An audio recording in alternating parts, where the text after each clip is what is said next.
Hello everyone, welcome to my YouTube channel. तो देखिए, इस वीडियो में हम बाल विकास एवं शिक्षा शास्त्र के 30 क्वेश्चन सॉल्व करेंगे जो कि प्रीवियस ईयर क्वेश्चन है। और ये देखिए, क्वेश्चन तो व्याख्या सहित दिए गए हैं। ये पेपर है 18 नवंबर 2018 का, विज्ञान वर्ग का पेपर है ये। तो चलिए देखिए, इसमें हम देखिएगा पहला वाला क्वेश्चन देखिए कि मनोविज्ञान शाला उत्तर प्रदेश में कहाँ स्थित है। तो मनोविज्ञान शाला पूछा गया है कि उत्तर प्रदेश में कहाँ स्थित है। तो इसका सही उत्तर हो जाएगा इलाहाबाद में। देखिए, उत्तर प्रदेश में मनोविज्ञान शाला तो प्रयागराज, यानी वर्तमान में इलाहाबाद का नाम प्रयागराज रखा गया है। तो इलाहाबाद के प्रयागराज में स्थित है, जिसका निर्माण 1954 में किया गया है। अब प्रयोगशाला के गठन का उद्देश्य मनोविज्ञान से संबंधित विषयों पर व्यापक अध्ययन करना है। तो देखिए, कहा गया क्वेश्चन में कि मनोविज्ञान शाला उत्तर प्रदेश में कहाँ स्थित है। सो राइट आंसर इसका हो जाएगा ऑप्शन नंबर सेकंड, इलाहाबाद में। अब देखिए, अगला वाला क्वेश्चन है कि जो संबंध स्किनर को चूहों से एवं थार्नाइक का बिल्लियों से था, तो वही संबंध कोहलर का जो है तो वनमानुषों से था। यानी राइट आंसर इसका हो जाएगा ऑप्शन नंबर 4। तो देखिए, व्याख्या में देखिएगा कि जो संबंध स्किनर का चूहों से एवं थार्नाइक का बिल्लियों से था, तो वही संबंध कोहलर का वनमानुषों से था। कोहलर ने सुल्तान नामक वनमानुष पर प्रयोग किया। मान लो पूछा जाए क्वेश्चन में कोहलर ने किस वनमानुष पर प्रयोग किया, तो उसका नाम था सुल्तान। तो सुल्तान नामक वनमानुष पर दो प्रयोग किए। पहला था छड़ी समस्या का प्रयोग तथा दूसरा बक्सा समस्या का प्रयोग। पावलोव ने सीखने शास्त्रीय अनुबंधन सिद्धांत का प्रतिपादन कुत्ते पर प्रयोग किया था। तो इसका सही उत्तर हो जाएगा ऑप्शन नंबर 4।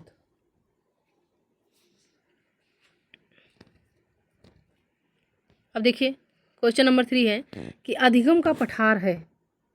तो फर्स्ट वाला ऑप्शन देखिए कि अधिगम से अवरुद्ध वर्धन, अधिगम से दोष, अधिगम की समाप्ति या अधिगम में अवरोध। तो अधिगम का पठार पूछा गया है।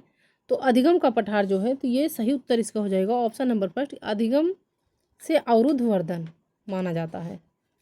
सो सही उत्तर इसका हो जाएगा ऑप्शन नंबर फर्स्ट।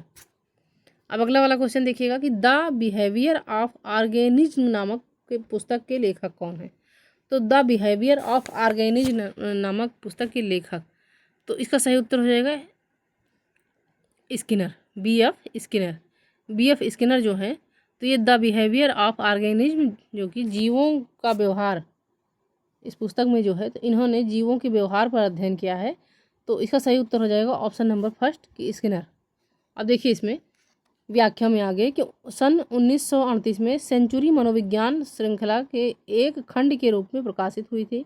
और यह अनुशासन के लिए पैरामीटर का निर्धारण करती है, जो व्यवहार और व्यवहार विश्लेषण का प्रयोगात्मक विश्लेषण कहलाता है। सो इसका सही उत्तर हो जाएगा ऑप्शन नंबर फर्स्ट। अब देखिएगा अगला वाला क्वेश्चन कि छात्रों में सही व्यवहार के प्रशिक्षण हेतु सर्वाधिक महत्वपूर्ण क्या है। तो छात्रों में सही व्यवहार के प्रशिक्षण हेतु सबसे अधिक जो महत्वपूर्ण है वो सही व्यवहार का प्रस्तुतिकरण। राइट आंसर इसका हो जाएगा ऑप्शन नंबर 4। क्वेश्चन नंबर 6 देखिए कि समस्या समाधान में लक्ष्य प्रवणता के संप्रत्यय को किसने प्रतिपादित किया था। तो देखिए कि समस्या समाधान में लक्ष्य प्रवणता के संप्रत्यय को पूछा गया है, तो किसने प्रतिपादित किया था। तो समस्या समाधान में लक्ष्य प्रवणता के संप्रत्यय को सर्वप्रथम मेंडल महोदय ने प्रतिपादित किया था। अब समस्या समाधान विधि में लक्ष्य प्रवणता से तात्पर्य है कि कौशलता तथा सजगता के साथ समाधान तक पहुंचना। तो देखिए, मेंडल तो ऑप्शन में दिया नहीं गया है, तो इस जो है क्वेश्चन पे उस समय बोनस अंक मिला रहा होगा। तो समस्या समाधान में लक्ष्य प्रवणता के संप्रत्यय को सर्वप्रथम मेंडल महोदय ने प्रस्तावित किया है। अगला वाला क्वेश्चन देखिए कि निम्न में से कौन सूक्ष्म शिक्षण की विचारधारा से संबंधित नहीं है। यानी वो ऐसे कौन है कि जो कि सूक्ष्म शिक्षण की विचारधारा से संबंधित नहीं है। सो इसका सही उत्तर हो जाएगा डेविस ह्यूम जो है तो ये सूक्ष्म शिक्षण से संबंधित नहीं है। सूक्ष्म शिक्षण विधि का विकास प्रोफेसर DW एलन द्वारा 1963 ईस्वी में किया गया। इस विधि का प्रयोग शिक्षण प्रशिक्षण संस्थानों में छात्र अध्यापकों को विभिन्न शिक्षण कौशलों में अभ्यस्त करने के लिए किया जाता है। इसका राइट आंसर हो जाएगा ऑप्शन नंबर सेकंड। अगला वाला है क्वेश्चन नंबर 8 देखिए कि निम्न में से कौन सा शिक्षण अधिगम का स्तर नहीं है। तो दूरवर्ती शिक्षण जो है तो ये शिक्षण अधिगम का स्तर नहीं है।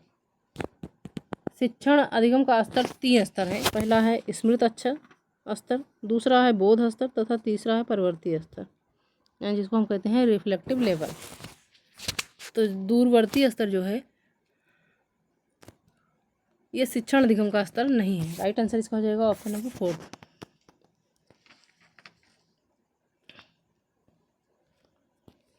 देखिए 8 क्वेश्चन हुआ, 9वां क्वेश्चन। हाँ, कि निम्न में से कौन सी कक्षा शिक्षण में जनतांत्रिक शिक्षण नीति नहीं है? तो बताइए भाई कि निम्न में से कौन सी कक्षा शिक्षण में जनतांत्रिक शिक्षण नीति नहीं है? तो इसका राइट आंसर हो जाएगा ऑप्शन नंबर 4 कि कक्षा शिक्षण में मस्तिष्क उद्वेलन जनतांत्रिक शिक्षण नीति नहीं है। ऑप्शन नंबर 4 जो है इसका सही उत्तर हो जाएगा, मस्तिष्क उद्वेलन। आइए देखिएगा अगला वाला क्वेश्चन, 10 नंबर क्वेश्चन है कि निम्न में से कौन सी समावेशी शिक्षा की एक विशेषता नहीं है? तो समावेशी शिक्षा की एक विशेषता, तो यह केवल विशेष आवश्यकता वाले छात्रों के सीखने में अभिवृद्ध करती है। तो ये जो है नहीं है। राइट आंसर इसका हो जाएगा ऑप्शन नंबर 1। अगला है कि निम्न में से कौन सा फ्लेंडर की अंतःक्रिया विश्लेषण प्रणाली से संबंधित नहीं है? तो फ्लेंडर की अंतःक्रिया प्रणाली से जो है तो क्या संबंधित नहीं है? तो अभिभावक कथन जो है ये फ्लेंडर की अंतःक्रिया प्रणाली से संबंधित नहीं है। राइट आंसर इसका हो जाएगा ऑप्शन नंबर 2। अगला है संभाषण में अर्थ की लघुत्तम इकाई है। तो संभाषण में अर्थ की लघुत्तम इकाई है रूपग्राम। Right answer option number 1। अगला है कि हम करके सीखते हैं, किसने कहा है? तो हम करके सीखते हैं इसे कहा है सिम्पसन ने। सो राइट आंसर ऑप्शन नंबर 2। अगला है कि निम्न में से कौन सा शिक्षण का स्तर नहीं है? तो शिक्षण का स्तर जो है वर्णन स्तर नहीं है। बाकी बोध, स्मृत और चिंतन ये तीनों स्तर है, लेकिन वर्णन स्तर जो है तो ये नहीं है। So right answer option number 4। अगला वाला क्वेश्चन देखिए कि शिक्षण की अंतःक्रियात्मक अवस्था में मुख्य संक्रिया होती है। तो देखिए कि शिक्षण की अंतःक्रियात्मक अवस्था में मुख्य संक्रिया, शिक्षण की अंतःक्रियात्मक अवस्था में मुख्य संक्रिया तो ये सभी होती है, यानी निदान की भी होती है, प्रत्यक्षीकरण की भी होती है, क्रिया और प्रतिक्रिया की भी होती है। So right answer option number 4। अब अगला क्वेश्चन देखिए कि एक बालक काली गाय, काला कुत्ता तथा काली वस्तुओं को देखकर डरने लगता है। इस प्रकार के अनुबंधन में क्या निहित है? तो इस प्रकार के अनुबंधन में जो है उद्दीपक सामान्यीकरण, यानी एक बालक काली गाय, काला कुत्ता तथा काली वस्तुओं को देखकर डरने लगता है। इस प्रकार के अनुबंधन में उद्दीपक सामान्यीकरण निहित है। उद्दीपक सामान्यीकरण में अनुबंधन के उपरांत प्राणी अनुबंधित उद्दीपक से मिलते मिलते अन्य उद्दीपकों के प्रति भी प्रायः समान रूप से अनुक्रिया करता है। सो सही उत्तर इसका हो जाएगा ऑप्शन नंबर 2। क्वेश्चन नंबर 17 देखिएगा कि शिक्षण विधि का चयन करते समय निम्न में से किसको ध्यान रखने की आवश्यकता नहीं है? व्यक्तिगत भेद, अभिभावक की पृष्ठभूमि, विद्यार्थियों का मानसिक स्तर या फिर विषय की विशिष्ट प्रकृति। तो बताइए कि शिक्षण विधि का चयन करते समय तो निम्न में से किसको ध्यान रखने की आवश्यकता नहीं है? देखिएगा कि शिक्षण विधि का चयन करते समय अभिभावक की पृष्ठभूमि को ध्यान में रखने की आवश्यकता नहीं होती है। प्रश्न के अन्य विकल्प को भी शिक्षण विधि का चयन करते समय ध्यान में रखने चाहिए, क्योंकि शिक्षण प्रक्रिया का केंद्र जो होता है तो वो बालक होता है। अगला है कि निम्न में से कौन सी बाल्यावस्था की एक विशेषता नहीं है? तो बाल्यावस्था की विशेषता जो है जिज्ञासा की कमी है, तो ये बाल्यावस्था की विशेषता नहीं है। राइट आंसर इसका हो जाएगा ऑप्शन नंबर 2। अगला देखिए 19 नंबर क्वेश्चन कि निम्न में से कौन सा सृजनात्मक प्रक्रिया में संबंधित नहीं है? तो सृजनात्मक प्रक्रिया में अभिप्रेरणा संबंधित नहीं है। सो सही उत्तर इसका हो जाएगा ऑप्शन नंबर 2। जब अथक प्रयास करने के बाद भी किसी समस्या का समाधान नहीं हो पाता तो उद्भवन की स्थिति उत्पन्न हो जाती है। तो अभिप्रेरणा जो है ये नहीं संबंधित है। अगला है कि निम्न में से कौन सा वृद्धि और विकास का प्रथम चरण है? तो वृद्धि और विकास का प्रथम चरण होता है सामाजिक विकास। तो राइट आंसर ऑप्शन नंबर 2। अगला देखिए सीखना एक तरह के व्यवहार का, तो सीखना एक तरह के व्यवहार का प्रसार होता है। सही उत्तर इसका हो जाएगा ऑप्शन नंबर 4।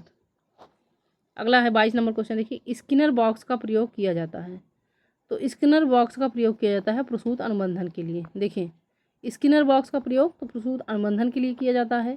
स्किनर ने चूहों, कबूतरों तथा मनुष्यों पर सीखने से संबंधित अनेक प्रयोग किए हैं, लेकिन स्किनर द्वारा चूहों पर प्रयोग काफ़ी प्रचलित हो गया है। इस बक्से का नाम स्किनर के शिष्यों ने कुछ समय पश्चात स्किनर के सम्मान में स्किनर बॉक्स रखा। So right answer option number second. अगला है बुद्धिमान के भाटिया बैटरी परीक्षण में है। तो बुद्धिमान के भाटिया बैटरी परीक्षण में 5 उप परीक्षण हैं। बुद्धिमान के भाटिया बैटरी परीक्षण में 5 बौद्धिक उप परीक्षण है। अब देखिए, वर्ष 1953 में प्रोफेसर CM भाटिया ने एक निष्पादन बुद्धि परीक्षण का निर्माण किया। यह एक सामूहिक बुद्धि परीक्षण था। तो उपमान के भाटिया बैटरी परीक्षण में 5 बुद्धि परीक्षण है। So right answer option number first. अगला क्वेश्चन देखिए, किंडरगार्टन विधि का प्रतिपादन किसने किया? तो किंडरगार्टन विधि का प्रतिपादन किया है फ्रॉबेल ने। किंडरगार्टन विधि का प्रतिपादन फ्रॉबेल ने किया। इस शिक्षण विधि में पुस्तक का कोई स्थान नहीं होता। बालक स्वतः क्रिया, गीतों, उपहारों और क्रियाओं द्वारा सीखता है। उसके बाद है कि वातावरण स्वतंत्र, आनंदपूर्ण एवं खेलदायक होता है तथा प्रश्न के अन्य विकल्प में से मारिया मांटेसरी विधि का विशेष प्रयोग से अर्थात ज्ञानेंद्रियों तथा मांसपेशियों को प्रशिक्षित किया जाता है। तथा डाल्टन विधि का प्रतिपादन तो डाल्टन हेलेन पार्क हर्स्ट ने किया। यह विधि अवबोधजनक स्तर का शिक्षण कराती है। तो इसमें सही उत्तर हो जाएगा option number first. 25 number question देखिए कि संकलनात्मक परामर्श के जन्मदाता। तो संकलनात्मक परामर्श के जन्मदाता हैं विलियम्स। ऑप्शन नंबर 3 जो है इसका राइट आंसर हो जाएगा। अगला देखिएगा 26 नंबर क्वेश्चन कि छात्र के अवांछित व्यवहार के संशोधन हेतु सबसे प्रभावी विधि है। तो छात्र के अवांछित व्यवहार के संशोधन हेतु तो सबसे प्रभावी विधि है अवांछित व्यवहार के कारणों का पता लगाना तथा उपचारों का सुझाव। तो सही उत्तर इसका हो जाएगा ऑप्शन नंबर 4। अगला है डिसलेक्सिया संबंधित है। तो डिसलेक्सिया जो है ये पठन संबंधी एक विकार होता है जो कि पढ़ने संबंधी समस्या से। सो सही उत्तर इसका हो जाएगा ऑप्शन नंबर फर्स्ट। देखिए, इसमें क्या होता है कि इस बीमारी से ग्रस्त बच्चे जो होते हैं तो वो सा और वाज, न्यूक्लियर और अनक्लियर में अंतर नहीं कर पाते हैं। सो सही उत्तर इसका हो जाएगा ऑप्शन नंबर फर्स्ट। अगला है कि ब्रेल लिपि एवं टेप रिकॉर्डिंग किसके लिए शैक्षिक प्रावधान के रूप में प्रयुक्त किए जा सकते हैं? तो इसका राइट आंसर हो जाएगा दृष्टिबाधित विद्यार्थी। देखिए, ब्रेल लिपि जो होता है ये दृष्टिबाधित विद्यार्थियों के लिए होता है। इसमें 6 डॉट होते हैं जिसमें टच करके जो है पढ़ाई किया जाता है और इसकी खोज जो है लुइस ब्रेल ने किया था। सो राइट आंसर इसका हो जाएगा ऑप्शन नंबर फर्स्ट। अगला है CWSN का अर्थ है। तो CWSN का अर्थ है विशिष्ट आवश्यकता वाले बच्चे। राइट आंसर इसका हो जाएगा ऑप्शन नंबर 3 यानी चिल्ड्रन विद स्पेशल नीड, विशेष आवश्यकता वाले बच्चे। अब आइए देखिएगा अगला वाला क्वेश्चन यानी सबसे लास्ट क्वेश्चन है कि निम्न में से कौन सा परामर्श का एक तत्व नहीं है? तो परामर्श का एक तत्व नहीं है ये पूछा गया है। तो वृत्तिक वृद्ध जो है तो ये परामर्श का एक तत्व नहीं है। So right answer option number 3। अब देखिए, परामर्श का तत्व वृत्तिक वृद्ध से नहीं है, जबकि साक्षात्कार, विश्वास तथा संप्रेषण परामर्श के तत्व हैं। परामर्श प्रक्रिया में परामर्शदाता परामर्शी को संप्रेषण द्वारा विश्वास में लेकर साक्षात्कार कराता है तथा परामर्शदाता अपने अनुभव, शिक्षा तथा प्रशिक्षण के आधार पर परामर्शी के जीवन में परिवर्तन लाता है ताकि उसके जीवन की सार्थकता में वृद्धि हो सके। सो सही उत्तर इसका हो जाएगा ऑप्शन नंबर 3। तो ये रहा CDP का क्वेश्चन। सारे क्वेश्चन जो है प्रीवियस ईयर क्वेश्चन 18 नवंबर 2018 के थे।